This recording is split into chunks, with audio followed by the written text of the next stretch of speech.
Good morning, Unity Halton Peel. Happy Easter. Uh, as some of you may know, this is our fifth Easter online, and yet here we are. We are still gathering. COVID did not break us. May have bruised us a little bit, but it did not break us. So I'm Wendy Carr. I'm a licensed Unity teacher, and it's my pleasure to share some thoughts with you about Easter. Before we started the recording, I played two songs, and neither of them was Christ the Lord is risen today. It was one of my favorite songs growing up. I used to be one of the kids that would just bellow that one for all I was worth. And yet now it's taken on a different meaning, and I've let it go for the most part. Most of our traditional understanding of how we read the Easter story, how we read about the women coming to the grave to provide the rite and ritual of preparing the body for proper burial, of reading that Peter and John look in and there's an angel and the linen cloths are set aside. A lot of what we think about and how we interpret that actually doesn't come from Jesus at all, nor does it even come from the disciples. It actually comes from the writings of Paul. And Paul really had a focus on the idea of Jesus saving us for our sins. And granted, Paul was instrumental in developing, promulgating, and expanding the Christian message. But I think somehow in the midst, things got lost. I know that that's why I can't go back to my church of origin. It doesn't fit for me anymore. It never really did. And for those of you who don't know my story, I left as a teenager, not to leave church outright, but to find something that better fit with what I intuitively felt about my relationship with this divinity that was greater than myself, more wise than myself, more loving than myself. And I found Unity. Well, my parents found it, and then I confirmed that it was a right fit for me. And I've been with Unity almost 40 years now. And as you might guess, that's most of my life. And so Easter sometimes becomes a difficult one because sometimes we get stuck on Good Friday. Sometimes we get stuck on the crucifixion. Sometimes we get stuck on whether or not we would recognize Jesus in the garden.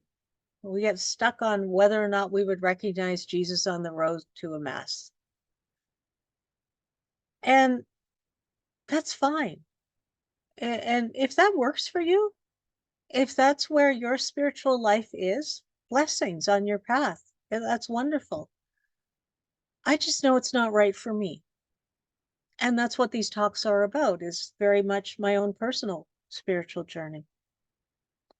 So I'm often left wondering, well, where does the story end? Does the story end with a body on the cross, with a body in the tomb, with an empty cross, with no cross?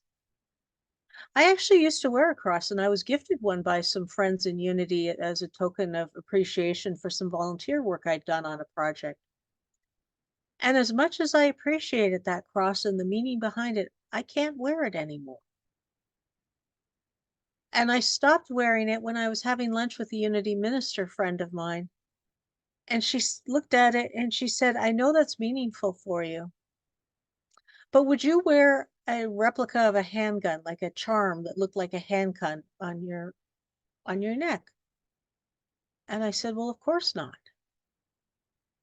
And she said, well, just think about what the cross means. And if it still works for you, fine, I'll respect that.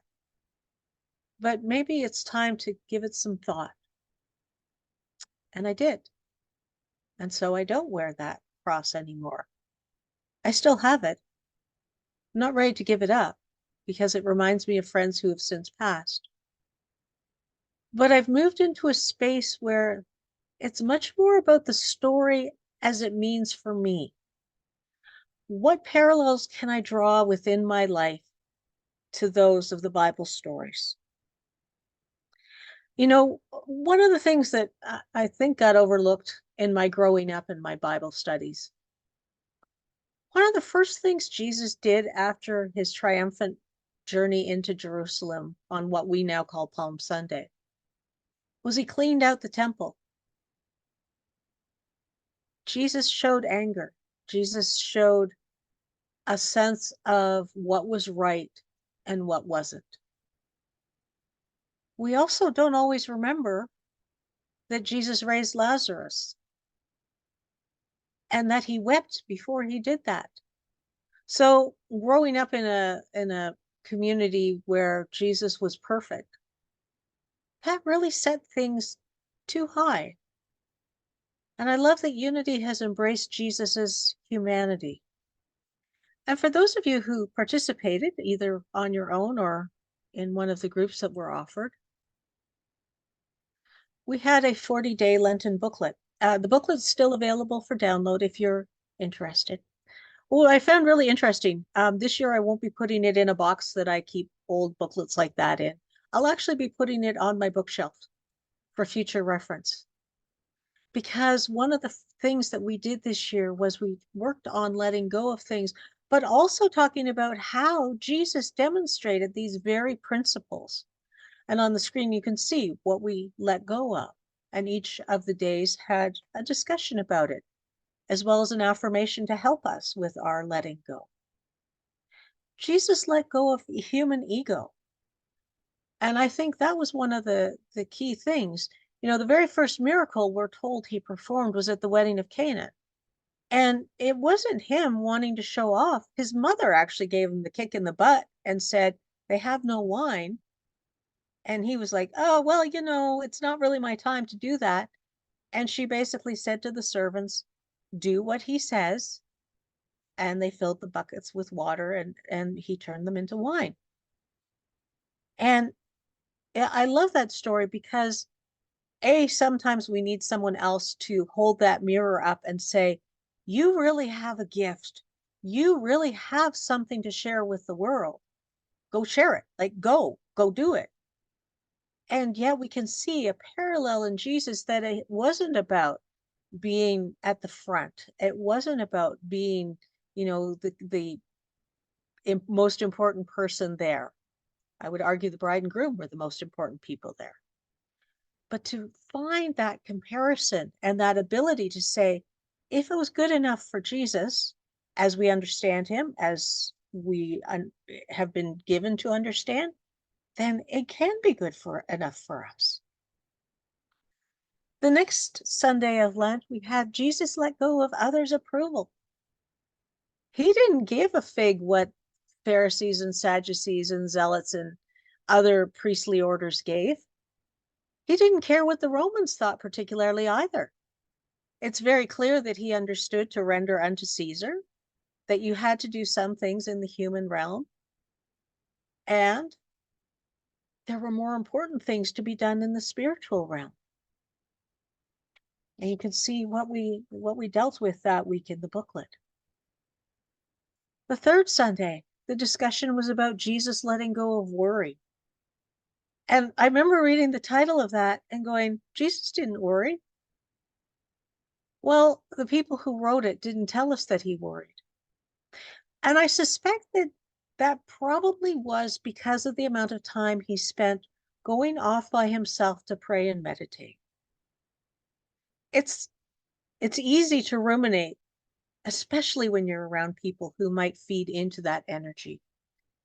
But I find when I'm by myself and I'm in that peaceful space, maybe I have a candle or two lit, and I have that focus, perhaps even just focusing on my breath, perhaps I'm at a point where that's the best I can do. But I find over time, as I focus on my breath, as I focus on the reminder of my own divinity, the worry dissipates. It doesn't always go away, but it dissipates enough that I can focus on a solution.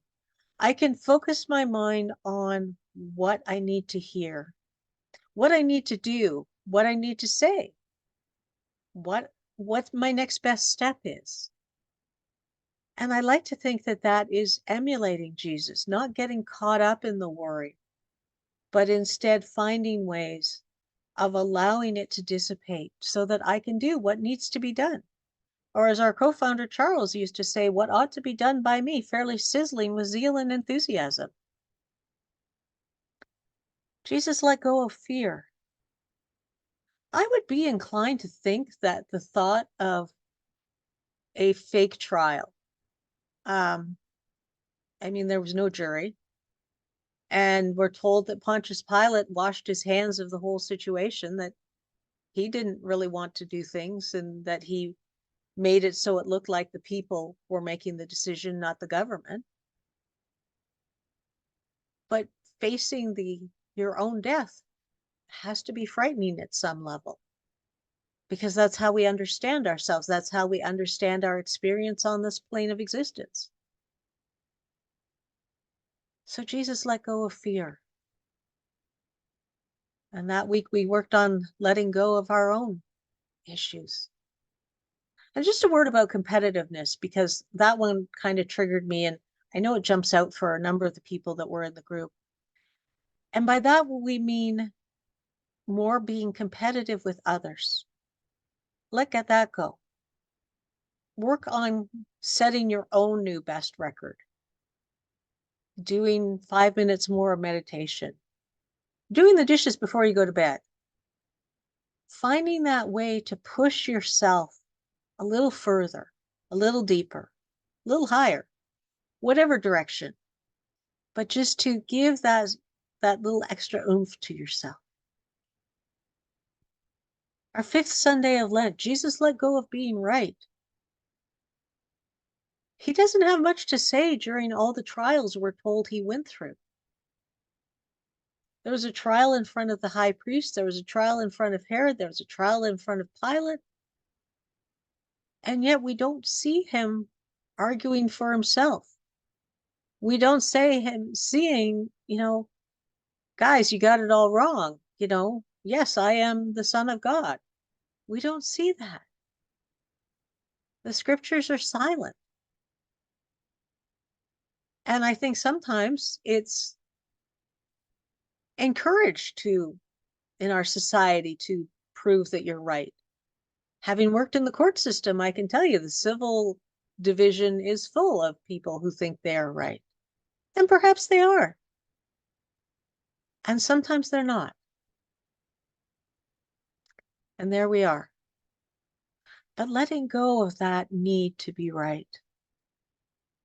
Letting go of that need to say it's my way or the highway. Letting go of that need to have anything be other than open and receptive. And Palm Sunday, Jesus let go of the outcome. Palm Sunday, he could have gone any place else. He could have fled. I'm sure there were many people who would have gladly hidden him away if they knew that he was being sought after. And yet, he allowed things to unfold. He allowed Judas to do that which he felt he needed to do. I subscribe to the belief that Judas thought that if he pushed Jesus, Jesus would perform a miracle and be a great worldly leader. He just needed that push. And Jesus understood that wasn't his task. And sometimes that's the struggle for us to say, yeah, I'm not sure I like where this is going, but it feels like this is where I have to go. Whether it's deciding that a relationship no longer works or that a job no longer serves you, or perhaps your home doesn't serve you. Perhaps it's too big or too small or not in the right location. Letting go of what it's going to look like and just knowing that there's a greater purpose at the end. And for our reading today on Easter Sunday, Jesus let go of physical life.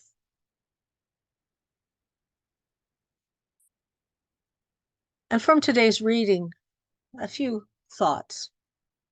The Easter story resonates year after year because in the crucifixion, tomb, and resurrection, we recognize our own experiences of loss, the void, and renewal. That's a great trinity, and I think we see that where something ends, and then we may not know immediately where our next step is. And then we find that next step. We find that next job. We find that next home. We find that next relationship. We find that next level of awareness of ourselves. We can be assured that our spiritual essence continues after a physical death. But the story also means that no matter what comes to an end in our lives, there will be a new day. We may spend time in darkness, but eventually the stone will roll away and the sun will stream in. I was thinking about how true this is for me. When I left my job at the courthouse, I did not know where I was going to go next. Not a clue. Absolutely not a clue. And yet, here I am these many years later, doing so many things that weren't even on my radar, that I hadn't even thought about as a possibility. And yet here it is in actuality. And I just throw that out as a, if it's true for one of us, then it's true for all of us. At least that's what I believe. The Easter story is a beautiful metaphor for the losses in our lives that lead to unexpected renewal. The losses may even be necessary. After all, there would have been no resurrection without crucifixion. And I'm smiling because that was really true of why I left the courthouse. I won't go into details, but I sure felt crucified. Even though I was the one that tendered the resignation, I felt there was no other option. The sooner we become willing to let go of whatever life circumstances we cling to, the sooner we can enter the new realm of good. Transformation is always possible and may even be our soul's purpose for these lives. The idea of the risen Jesus communicates a message of divine support for the lives we are living. It reassures us that death and darkness are never the last word. And it lets us know our divine nature can be just as strong, as grounded, and as loving as we saw in Jesus. And next week, I will continue this series with the question, the tomb is empty. Now what? For our time of meditation and prayer, I'm going to do a little something different today.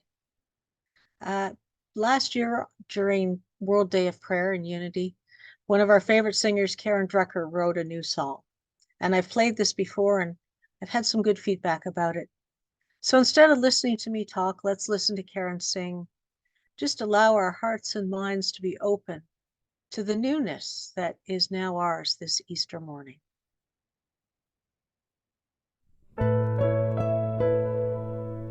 I open, I open.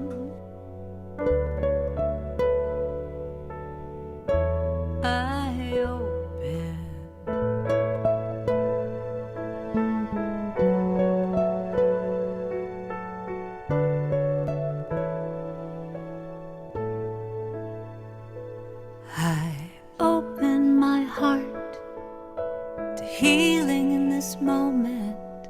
I open my heart to love. I open my heart to healing in this moment. When I open my heart, I am healed. I open my heart to healing in this moment. I open my heart to love. I open my heart to healing in this moment. When I open my heart, I am healed. I this moment, I open my heart to love. I open my heart to healing in this moment. When I open my heart, I am healed. I open my heart to all the possibilities. I open my heart, and I know when I surrender and trust and breathe in gratitude, I am healed.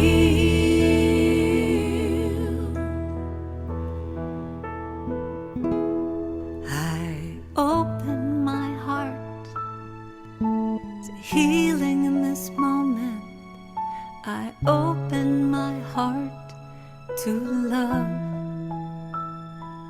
I open my heart, healing in this moment. When I open my heart, I am healed. I open my heart to healing in this moment. I open my heart to love. I open my heart to healing in this moment. When I open my heart, I am healed. When I open my heart, I am healed. When I open my heart, I am healed.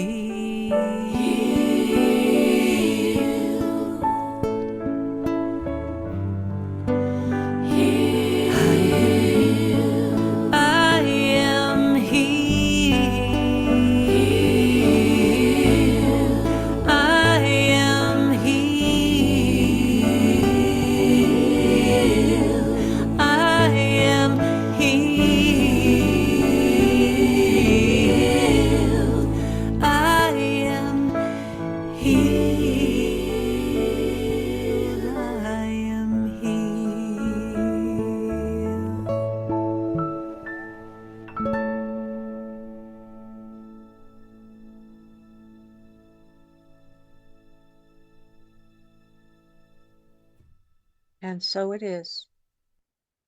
Amen.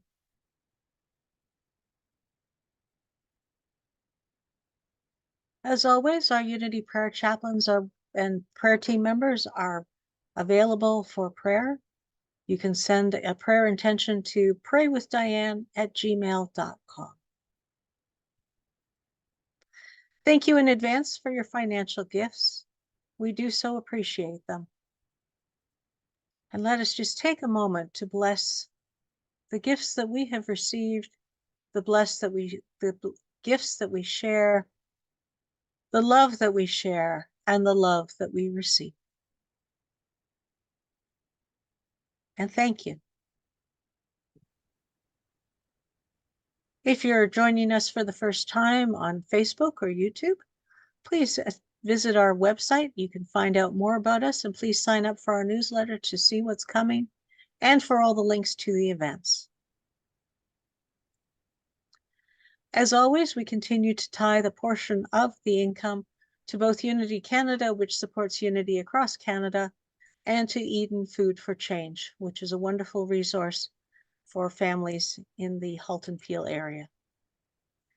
Next Sunday, right after our service, the Spirit Groups celebration will happen. If you're curious about what Spirit Groups are, please feel free to come and join us. Send an RSVP to spiritgroups@unitycanada.org to get the link. And we're actually going to be kind of doing a bit of a debrief and celebrating what we've been doing this term. And I've been blessed to lead a group.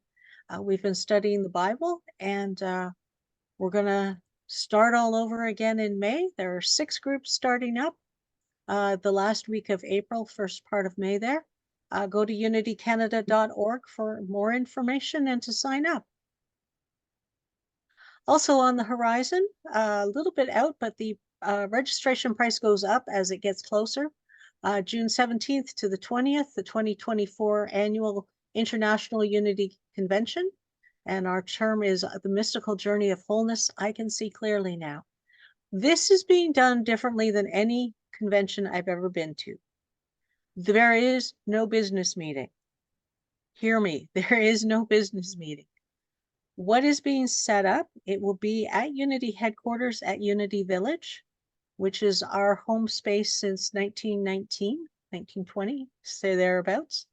And it's a combination of workshops, of free time, of opportunity just to be in the grounds. It's a beautiful area. If you love roses, there's a gorgeous rose garden. There's a new huge labyrinth. There are walking trails. There are live and free ranging animals, especially deer. Seen a few of those in my days there. So it's just a wonderful opportunity to come with people of like mind. I'm not sure what the registration is at now. There's a food plan available for 175 US for the whole week. So look into it, unity.org. And I'm going, Debbie's going, a whole bunch of us are going. So hope to see you there. All right. Madam President, have I missed anything?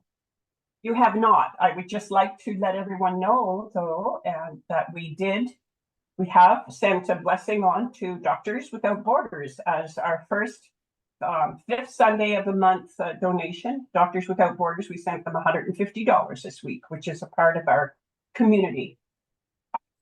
Terrific. Thank you. Okay. All right. As we come to a close, let us take a moment.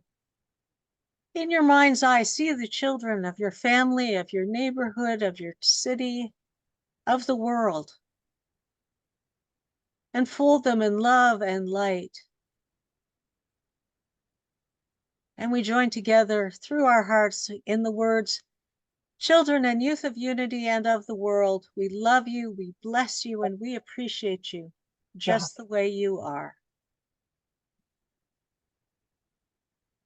And as we bring our gathering to a close, we say the words, the light of God surrounds us, I am light.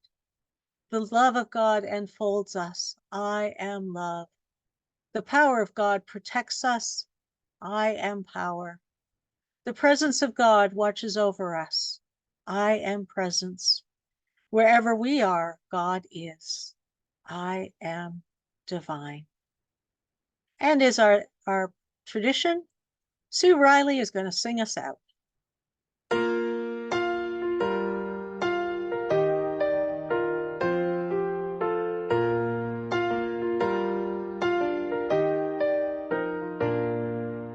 Peace in my life is growing because I choose love. Love's always present, it's what I'm made of. I choose love. We are a part of each other. We are one tie that binds us, that can't be undone. I choose love.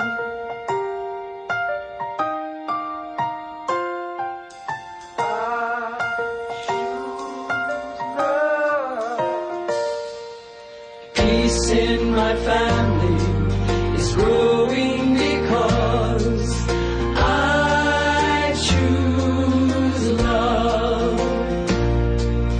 Let love be present, it's what we're made of. I choose love. We are a part of each other. We are one loving family, sharing one sun.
Thank you for joining us at Unity Halton Peel.